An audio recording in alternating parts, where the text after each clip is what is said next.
ईद उल अज़हा पर मुल्क के मुख्तलिफ शहरों में बारिश, मौसम खुशगवार हो गया। अटक में कहीं हल्की कहीं तेज़ बारिश, मियांवाली में भी बूंदाबांदी, हरीपुर और गिरदनवाह में भी बादल बरसे। शहर कायद में बाज़ मुकामात पर हल्की बारिश, ठंडी हवाएं चलने लगी। रात के वक्त मौसम सुहाना हो गया।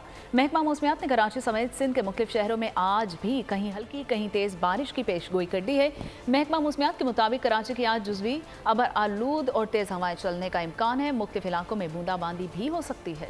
ईद उल अज़हा पर कुर्बानी के लिए एहतियाती तदाबीर। कुर्बानी करते वक्त सफाई सुथराई का खास ख्याल रखें। तजुर्बेकार शख्स से जानवर ज़िबा करवाएं। जानवर को एहतियात के साथ जमीन पर गिराएं। जानवर ज़िबा करते वक्त अपने आप को जख्म लगने से बचाएं। कुर्बानी करते वक्त तमाम इस्लामी उसूलों को मलहूज़े खातिर रखें। कुर्बानी के बाद खून पर चूना डालें।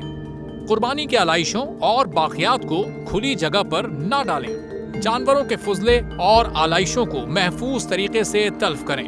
गंदगी फैलाने से गुरेज करें और हुकूमती हिदायत पर अमल करें। एहतियात और सफाई सबसे अहम है। अपने मुल्क को साफ रखें और पाकिस्तान को बदलें बोल के साथ।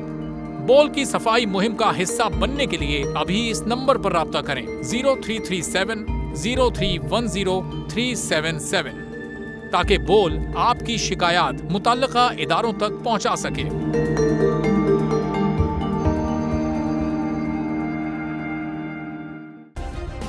सब्सक्राइब करें और बेल दबाएं ताकि कोई खबर रह न जाए।